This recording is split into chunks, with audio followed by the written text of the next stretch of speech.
ऐतिहासिक देवी चौकामध्ये आपले महायुतीचे अधिकृत उमेदवार संजय दादा मंडलिक साहेब यांच्या प्रचारार्थ आमच्या काकासाहेब वाड्याच्या बाहेरच भरलेली ही सभा, या सभेसाठी व्यासपीठावरती विराजमान असलेले आपल्या सर्वांचे लाडके आपल्या जिल्ह्याचे पालकमंत्री माननीय नामदार हसनजी मुश्रीफ साहेब,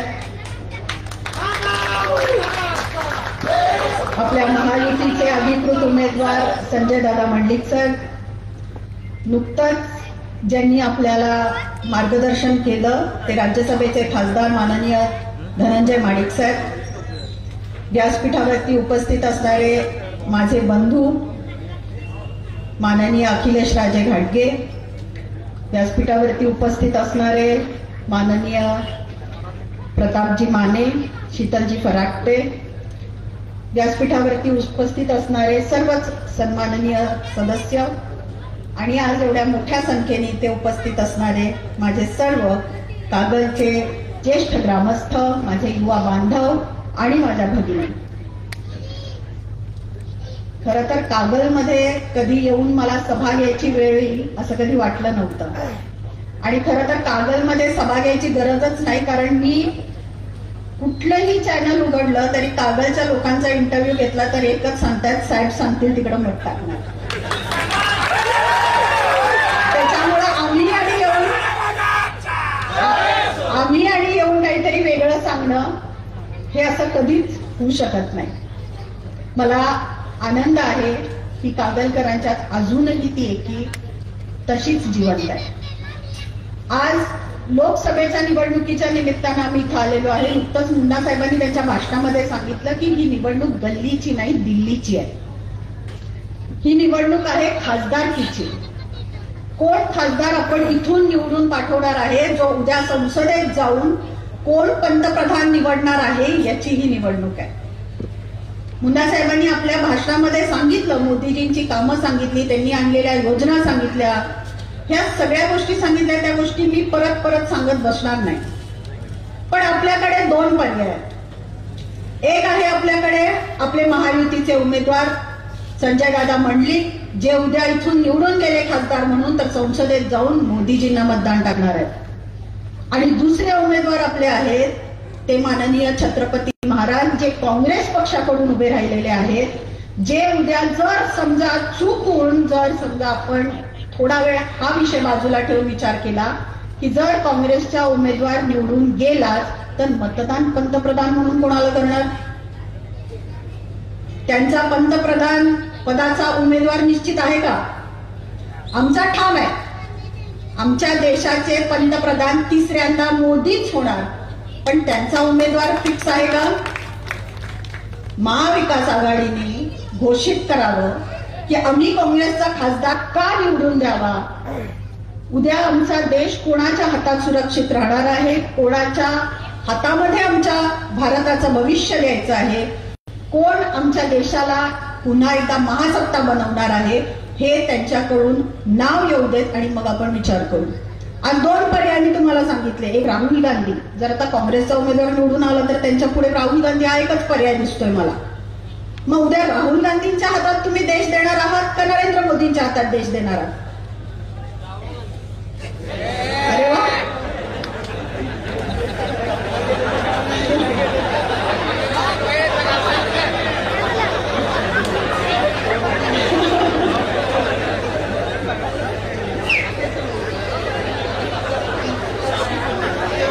चेष्टेचा भाग वेगळा आहे, पण हा खूप गांभीर्याने घेण्याचा विषय आहे. राहुल गांधींच्या हातात देश आपला व्यवस्थित राहील का मोदींच्या हातात आपला देश जास्त सुरक्षित आहे? हा फरक स्पष्ट आहे. जेव्हा आपण आपल्या उमेदवाराबद्दल मत मागत असतो तेव्हा आपला चेहरा फिक्स आहे. जसं मी सांगितलं, आमचा क्रिकेटचा कॅप्टन फिक्स आहे, त्यांचा तर कॅप्टनचा चेहरा सुद्धा नाही. त्यांच्या अजूनही कुठल्याही जाहीरनाम्यावरती, त्यांच्या कुठल्याही पोस्टरवरती किंवा त्यांच्या रिक्षा फिरत असतील त्या रिक्षावरती सुद्धा त्यांच्या राष्ट्रीय अध्यक्षांचा चेहरा नाही. आता मला वाईट वाटायला लागले राहुल गांधी बद्दल. राष्ट्रीय अध्यक्ष असून चेहरा सुद्धा नाही साहेब, कशावरतीच. मत मागायचंय कोणासाठी? देशासाठी. बरोबर आहे. आज आपण ही निवडणूक अशा दृष्टीने बघूया, या निवडणुकीमध्ये काँग्रेस आणि भाजप हे दोन पक्ष उभे आहेत. दोन वैचारिक खूप फरक असलेले पक्ष. यांची तुलना कितीही केली तरी होऊ शकणार नाही. जर आज आपण निवडणुकीला उभं राहिलेलो आहे तर आपण काहीतरी जाहीरनामा सादर करत असतो लोकांच्या समोर. काँग्रेसचा जाहीरनामा कुणी ऐकलाय का, वाचलाय का? त्यातलं फक्त 20% जाहीरनाम्यातले काही मुद्दे जे लोकांना फक्त अपिलिंग होतील तेवढेच मुद्दे सांगितले जातात. मगाशी मुन्ना साहेबांनी त्यांच्या भाषणामध्ये 370 कलमचा उल्लेख केला. 370 कलम खूप भयानक होतं. कोणाचे जर इथे नातेवाईक असतील जे आर्मीमध्ये असतील, कधी त्यांची पोस्टिंग जम्मू काश्मीरला झाली असेल तर त्यांना विचारा 370 कलम हे किती भयानक होतं. आज ते हटवण्याचं काम नरेंद्र मोदींनी केलेलं आहे. अखंड भारताचं जे स्वप्न आपण बघितलं ते मला वाटते आज मोदींच्या नेतृत्वाखाली पूर्ण झालेलं आहे. एक देश, एक निशाण आणि एक संविधान करण्याचं काम जर कोणी केलं असेल तर ते नरेंद्र मोदींनी केलेलं आहे. माझा या व्यासपीठावरून महाराजांना एक आव्हान आहे की त्यांनी एकदा काँग्रेसचा जाहीरनामा वाचावा आणि आम्हाला सांगावं की त्या जाहीरनाम्याला महाराजांचं 100% समर्थन आहे का. कारण त्या जाहीरनाम्यात तर लिहिलेलं आहे की 370 कलम आम्ही पुन्हा लागू करणार. हे महाराजांना मान्य आहे का? त्यांनी एकदा व्यासपीठावरती जाहीर सभेमध्ये सांगावं की काँग्रेसचा 100% जाहीरनामा मला मान्य. हा फरक आहे भाजपच्या जाहीरनाम्याचा आणि काँग्रेसच्या जाहीरनाम्याचा. आज समतेचा विचार घेऊन उतरलेली लोक समतेचा संदेशच काय विसरलेली आहेत. संभाजीराजेंना राज्यसभा खासदार केलं महायुतीने. त्यांनी 5 वर्षामध्ये काय कामं केलं हे विचारण्याचा अधिकार तुम्हाला आम्हाला आहे. कारण शेवटी लोकशाही आहे. लोकशाहीने निवडणुका लढायच्या आहेत आपल्याला. याच दरम्यान जेव्हा 6 वर्ष राज्यसभा खासदारकी संभाजीराजेंची संपली आणि संभाजीराजेंना पुन्हा एकदा निवडणुकीला सामोरं जायचं होतं तेव्हा हीच मंडळी होती ज्यांनी त्यांना तिकीट नाकारलं होतं. मातोश्रीची पायरी जेव्हा संभाजीराजे चढले तेव्हा त्यांना उद्धव साहेबांच्याकडनं सांगण्यात आलं की जोपर्यंत तुम्ही शिवबंधन हातात बांधत नाही तोपर्यंत तुम्हाला उमेदवारी नाही. आणि म्हणून त्यांना स्वराज्य संघटना काढावी लागली. तर किमान मला वाटतं महाराजांनी स्वराज्य संघटनेचं जरी तिकीट घेतलं असतं तरी आम्ही समजू शकलो असतो. पण काँग्रेसचं आणि आज ते उद्धव ठाकरे प्रचाराला येणार. त्याच उद्धव ठाकरेंना घ्यायला तुम्ही पोर्च पर्यंत खाली उतरता. त्यांनी संभाजीराजेंना तिकीट नाकारलं आणि ज्या भाजपनी सन्मानाने त्यांना राज्यसभा खासदार केलं त्यावेळेस हेच लोक काय म्हटले होते, आता छत्रपती पेशव्यांची चाकरी करणार का. हीच होती ना ती लोक. आता पेशवे छत्रपतींची नेमणूक करणार का, हेच होते ना शब्द. तेव्हा गादीचा अपमान झाला नाही. तेव्हा कोल्हापूरच्या अस्मितेला ठेच पोचली नाही. तेव्हा काय सगळेजण गप्प होते. जेव्हा संजय राऊत जे आत्ताच्या उभाटा शिवसेनेचे प्रवक्ते आहेत त्यांनी म्हटलं होतं की उदयनराजेंनी पुरावा द्यावा छत्रपती शिवाजी महाराजांच्या वंशज असल्याचा, तेव्हा गादीचा अपमान झाला नाही. मग तेव्हा ही सगळी मंडळी गप्प का होती. आणि आज त्याच लोकांना घेऊन त्याच लोकांच्या नेतृत्वाखाली तुम्ही ही निवडणूक लढवताय. काय अवस्था आहे ही. काय दुर्दैव आहे कोल्हापूरचं. मी याही पूर्वी म्हटले आताही म्हणते मान गादीला आहे. मान महाराजांना कायम राहणार आहे. राजश्री शाहू महाराजांचे ऋण हा फक्त कोल्हापूर जिल्हा नाही, हा फक्त महाराष्ट्र नाही, अखंड देश कधी त्यांच्या ऋणातून उतराई करू शकणार नाही. पण म्हणून त्या राजांनी 100 वर्षापूर्वी जशी जनतेची काळजी घेतली तशी आत्ताच्या राजांनी घेणं अपेक्षित होतं का नाही? मंडलिक साहेब जिथं प्रचाराला जात आहेत तिथं मी काय काम केलं हे मांडतायत 5 वर्षापूर्वी. आपले दिवंगत सदाशिवरावजी मंडलिक साहेब यांनी काय कामं केली त्याच्यावरती ते मतं मागत नाहीयेत. मग कमीत कमी जर महाराज यापूर्वी कधीही निवडणुकीमध्ये उतरले नाहीत, कधीही राजकारणामध्ये आलेले नाहीत, पण संभाजीराजे तरी होते 6 वर्ष राज्यसभा खासदार, कमीत कमी त्यांनी त्यांच्या कामावरती तरी मतं मागावी. 100 वर्षापूर्वी राजश्री शाहू महाराजांनी जी कामं केली त्याच्यावरती आपण वंशज म्हणून मतं मागणं किती योग्य आहे?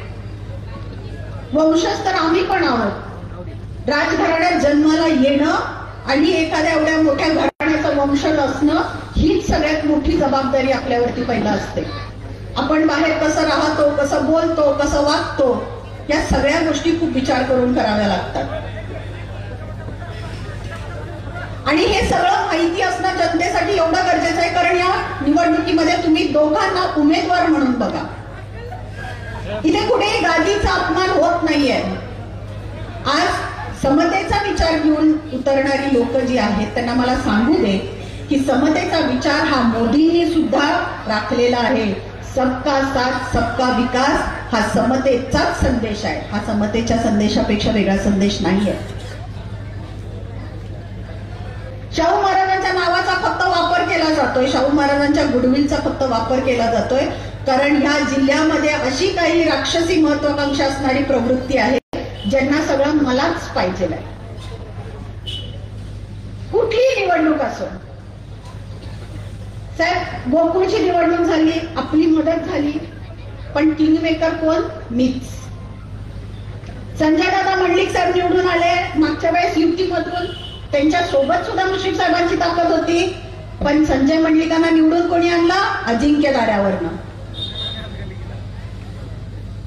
पालकमंत्री कोण? मीच. जिल्हाध्यक्ष कोण? मीच. अरे सगळं मीच. मला तर वाईट वाटतंय की उद्या छत्रपती महाराजांना म्हणायला नको की वाड्यावरची वाट सुद्धा अजिंक्य दाड्याच्या समोरनं जाते, लक्षात ठेवावं म्हणून.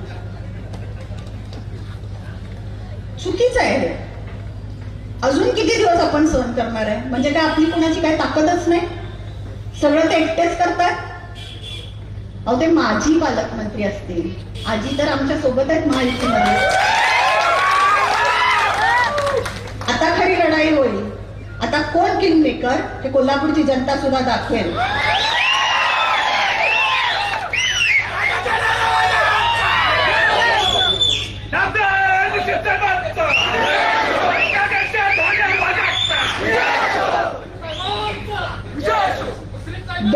दोन छोट्या गोष्टी मी नरेंद्र मोदीजींच्या सांगते. जेव्हा आपण म्हणतो छत्रपती शाहू महाराजांचं मी वंशज आहे, तर आम्ही विचारांचे वंशज म्हणून मानतो, रक्ताचे आहे. पण या व्यासपीठावरती मुश्रीफ साहेब पहिल्यांदा जेव्हा आम्ही आलो तेव्हा आमची ओळख अशी करून देण्यात आली की आम्ही वंशज आहोत किंवा या घराण्याचे सदस्य आहोत. पण मी खरं सांगते, मी आजपर्यंत 10 वर्ष झाले राजकारणात आहे, पण कुठल्याही स्टेजवरनं जाहीरपणे कधीही मी सांगितलं नाही की मी शाहू महाराजांच्या घराण्यातल्या कुळातली मुलगी आहे म्हणून. कारण माझ्या कर्तृत्वावर विश्वास आहे. मला माझ्या पूर्वजांच्या नावाने मतं मागायची गरज नाही. मी म्हटलं तसं राजघराण्यात जन्म घेणं ही खूप मोठी जबाबदारी असते आणि ती जबाबदारी मी पेलतीये, कारण त्याचं जी जाणीव असते ती माझ्या आई वडिलांनी सतत मला करून दिलेली आहे. तुमचं कर्तृत्व असं ठेवा की तुमचा इतिहास लोकांनी शोधला पाहिजे. तुमचं कर्तृत्व असं असेल तर लोक तुमच्या इतिहासाचा मागोवा घेतात की कुठली मुलगी आहे, कुणाची मुलगी आहे. त्याच्यामुळं आज मी माझ्या कामावरती लक्ष फोकस करते. मी आत्ता काय म्हणतात त्याला, वर्तमान काळात जगते. मी म्हटलं त्यांचे ऋण आहेत, 100% आहेत.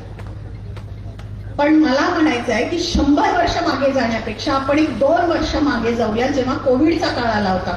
थोडासा वेळ घेते मी, चालेल ना? 2 वर्ष मागे जाऊ द्या, जेव्हा कोविडचा काळ आला होता, या कोविडच्या काळामध्ये लोक बाहेर पडत नव्हती. कित्येक लोकांनी आपले आप्त स्वकीय घालवले, याच्यामध्ये गेले सोडून. आपल्याला खूप वाईट परिस्थिती होती. आणि अशीच परिस्थिती 100 वर्षापूर्वी 1900 मध्ये मला वाटतंय तेव्हा प्लेगची साथ आली होती कोल्हापूरमध्ये.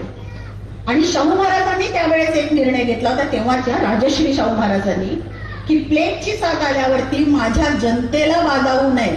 बघा, माझी जनता पहिला सुखरूप राहिली पाहिजे, तिला बाधा होऊ नये म्हणून अख्खा कोल्हापूर त्यांनी रिकामं केलं होतं. आणि तटबंदी जी होती त्याच्या बाहेर सगळ्यांना वास्तव्याला नेलं होतं. का? कारण जनता सुखरूप राहिली पाहिजे.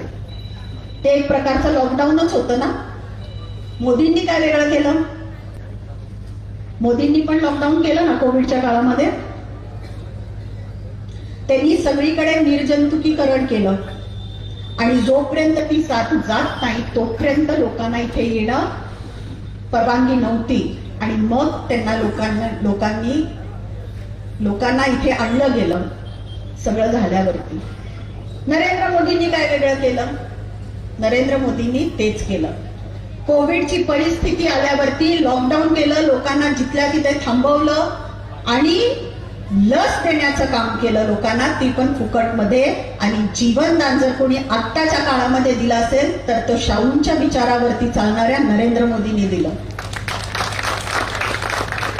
किमान या काळामध्ये बाकी काही नाही तर विचारपूसची तरी अपेक्षा आपण करू शकतो का नाही? आम्ही कोविडच्या काळामध्ये व्हेंटिलेटर जास्तीत जास्त कसे उपलब्ध होतील याच्यावरती काम केलं. लोकांना अन्नाचे पॅकेट्स देण्याचे काम केलं. महापुरामध्ये लोक जेव्हा अडकली होती त्यांना काढायचं काम केलेलं आहे. हे सगळं आम्ही केलेलं आहे, आम्ही बोलू शकतो. आणि आम्हाला समोरच्या उमेदवाराकडून सुद्धा ही अपेक्षा आहे. याला म्हणतात राजा असतो प्रजेसाठी. हे खूप महत्वाचं आहे. याचा विचार आपण केला पाहिजे. हा जो कंपॅरिझन मी सांगितलं, ही जी तुलना सांगितली ती झाली पाहिजे. याच्यावरती तुम्ही निश्चितपणे विचार कराल अशी मला अपेक्षा आहे. इथे कुठेही कोणाचंही नाव काहीही न दुखावता, कोणाच्याही आदराला कुठे धक्का न लावता 2 उमेदवारांची तुलना करावी एवढंच मी या व्यासपीठावरून सांगते. 2009ला सुद्धा एक इलेक्शन झाली होती. छत्रपती युवराज संभाजीराजे आणि आपले सदाशिवराव मंडलिक साहेब होते. त्यावेळेस सुद्धा कोल्हापूरच्या जनतेने लोकशाहीत राहून निकाल दिला होता. आणि म्हणून संभाजीराजेंचा आदर आजपर्यंत कुठेही कमी पडला का? नाही कमी पडला. पण ती लोकशाहीमध्ये निवडणूक झाली होती. त्यावेळेची भाषणं वंशजाची नाव घेऊन मतं मागण्याची नव्हती. आजही मला ते अपेक्षित आहे. आजही मला तेच अपेक्षित आहे. जर लोकशाही म्हणताय तर लोकशाहीने निवडणूक होऊ दे. समोरच्या उमेदवाराला प्रश्न विचारण्याचा पूर्ण अधिकार आहे. समोरच्या उमेदवाराने जर प्रश्न विचारला तर ते कोल्हापूरच्या अस्मितेशी जोडू नये, कोल्हापूरच्या स्वाभिमानाशी विनाकारण जोडू नये आणि लोकांची दिशाभूल करण्याचा प्रयत्न करू नये. मंडलिक साहेबांनी मध्ये प्रश्न विचारला होता, हे थेट वंशज आहेत का? त्यांनी प्रश्न विचारल्यावरती काही भाडोत्री लोक जी वाटच बघतात कधी एकदा पुतळ्याखाली येतोय आणि आंदोलन करतोय. आणि मग त्यांनी आंदोलनात बसायचं आणि मग यांच्यावरती नावं ठेवायची. काय अधिकार आहे? गादीचा अपमान केला. अरे कसा केला? याच्यापूर्वी कितीतरी मीडियाने हा विषय मांडलेला आहे, कितीतरी वर्तमानपत्रात हा विषय छापून आला. तेव्हा गादीचा अपमान तुम्हाला लक्षात नाही आला? जी घडलेली गोष्ट आहे, जी इतिहासातली गोष्ट आहे ती मान्य करण्यामध्ये कमीपणा कसलाय? याच्यामध्ये वाईट वाटण्यासारखं काहीच काम नाही. पण या उलट त्यांचा प्रचार अगदी वैयक्तिक स्तरावरती, संजय दादांच्या अगदी वैयक्तिक स्तरावरती, त्यांच्या घरामध्ये मुलं बाळ नाहीत, त्यांना मन नसेल, त्यांना वाईट वाटत नसेल. आज दिवंगत मंडलिक साहेबांचा सुद्धा तुम्ही फोटो लावून त्यांच्यावरती व्हिडिओज करता आणि मग त्यांना प्रश्न विचारला की त्यांचा अपमान होतो का? कारण हे राजकारणात जन्माला नाही आले म्हणून यांना प्रश्न विचारण्याचा अधिकार नाही. ही लोकशाही वाचवायला चालले संसदेत सगळे काँग्रेसची लोक. हा त्यांच्या समतेचा विचार आहे? ही लोकशाही आहे जिथं लोकांना प्रश्न विचारायला सुद्धा परवानगी नाही? हे मतदान लोकशाहीमध्ये झालं पाहिजे, पूर्ण विचार करून झालं पाहिजे. आज कागलमध्ये येऊन इतकंच तुम्हाला सांगते की आज जरा मी जास्त बोलले, मुश्रीफ साहेबांची परवानगी घेऊन बोलले. आज माहेरी आल्याचा आनंद जरा जास्त आहे. आज आपल्या बरोबर मुश्रीफ साहेबांची ताकद आहे, समरजित राजेंची ताकद आहे, माडिकांची ताकद आहे, इकडे आंबेडकर साहेब आहेत, राजेश पाटील साहेब आहेत, केपी साहेब आहेत, सगळ्यांची ताकद आपल्या बरोबर आहे. मंडलिक साहेबांचा स्वतःचा वैयक्तिक ताकदीचा गट आहे. कशाला घ्यायचं काम आहे? आपल्या मंडलिक साहेबांना कागलमधनं अशी लीड द्या की ती अख्खी लीड घेऊन जेव्हा संजय दादा मंडलिक साहेब कागलच्या बाहेर पडतील तेव्हा कोल्हापूरच्या लोकसभेमध्ये कुठेही ती लीड सुटणार नाही. आपल्या संस्कृतीमध्ये ही पद्धत आहे की मुलगी माहेरी आली की तिला रिकाम्या हाताने सासरी पाठवत नाही. त्यामुळं तुमच्या सर्वांच्याकडं मी जाता जाता एवढंच मागणं मागते की संजय दादांना 7 तारखेला मतदान करायला जाताना धनुष्यबाणाच्या समोरचं बटन दाबून प्रचंड मताने विजय करून ही ओवाळणी माझ्या ओटीत घाला, एवढी मी तुम्हाला सर्वांना नम्र विनंती करते. एकदा माझ्यासोबत सगळ्यांनी घोषणा देऊयात आणि मग आपले मंडलिक साहेब वगैरे आपली मतं व्यक्त करतील. एकदा होऊ दे घोषणा. भारत माता की, भारत माता की, सियावर रामचंद्र की, पवन सुत हनुमान की. धन्यवाद. जय हिंद, जय भारत, जय श्रीराम. धन्यवाद.